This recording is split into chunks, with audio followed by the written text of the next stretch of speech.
सरकार झारखंड विधानसभा के शीतकालीन सत्र में ही 1932 के खातियान के आधार पर स्थान नीति बनाने संबंधित संशोधित प्रस्ताव पेश करेगी। आपको बता दूं, इसके पहले इस विधेयक को टिप्पणी के साथ राजभवन से वापस कर दिया गया था। राज्यपाल में इसमें संशोधन का सुझाव देते हुए कुछ बिंदु इंगित किए गए थे, कुछ बताए गए थे और उस पर बदलाव करने के लिए कहा गया था। सरकार फिर संशोधित विधेयक सदन के पटल पर पेश करने वाली है।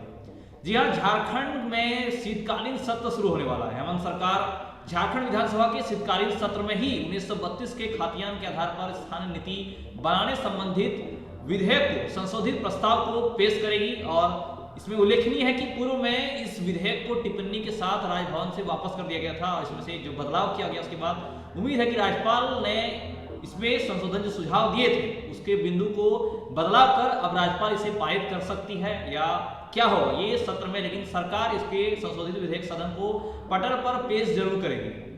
आपको बता दूं, राज्य मंत्रिपरिषद की शुक्रवार को होने वाली बैठक में इस आशय का प्रस्ताव हुआ। शुक्रवार यानी कि 15 दिसंबर को बैठक में प्रस्ताव हुआ और विचार विमर्श रखा गया कि गुरुवार को शीतकालीन सत्र की रणनीति को लेकर जो मुख्यमंत्री हेमंत सोरेन ने सत्तारूढ़ गठबंधनों के विधायकों के साथ लंबी मंत्रणा की थी और सत्रावधि में सभी विधायकों को राजधानी में उपस्थित रहने को भी कहा गया था। उससे लेकर कई सारे विचार विमर्श सामने आए, कई दांवपेच राजनीति के देखने को मिले। आपको बता दूं, गिरिडीह के झारखंड मुक्ति मोर्चा विधायक सुदीव्य कुमार सोनू ने बैठक के बाद बताया कि पूर्व के विधायक को राज्यपाल ने अपने संदेश के साथ इसे वापस कर दिया है, इसलिए सरकार इसे दोबारा सदन में लाएगी। इस बात की जानकारी उन्होंने दी और शीतकालीन सत्र के दौरान सरकार जनहित से जुड़े सवालों का भी जवाब देगी। वहीं विपक्ष अगर रचनात्मक सहयोग करेगा तो ठीक है। उन्होंने कहा कि ऐसा नहीं होने पर सदन के भीतर बाहर तत्कालिक रणनीति तैयार की जाएगी।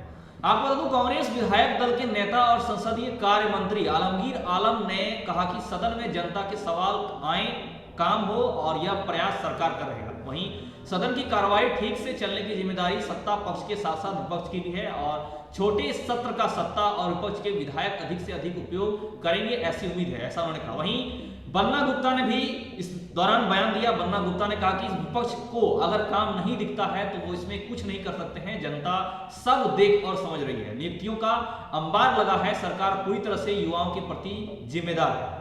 अब तो बन्ना गुप्ता ने कहा कि धीरज साहू केस कांड हो या ईडी का तो सारे सवालों का जवाब सदन में देंगे, विपक्ष को भी सुनने का धैर्य रखना होगा। उन्होंने कहा कि स्थान नीति का स्वरूप कैसा होगा इस पर भी अभी बोलना उचित नहीं है, हमने स्वरूप नहीं बताया, लेकिन ये बताया कि विधेयक सदन में आने वाली है।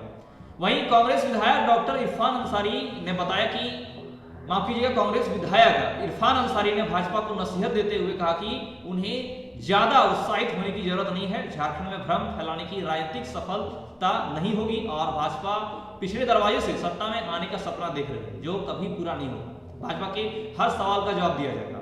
इरफान अंसारी ने कहा कि भाजपा को आदिवासियों, अल्पसंख्यकों, दलितों और पिछड़ों से चिढ़ है। उनके नेता एक आदिवासी को मुख्यमंत्री के पद पर नहीं देखना चाहते और यही वजह है कि दिन रात वे षड्यंत्र में लगे रहते हैं। मुख्यमंत्री हेमंत सोरेन की लोकप्रियता से वो घबरा गए।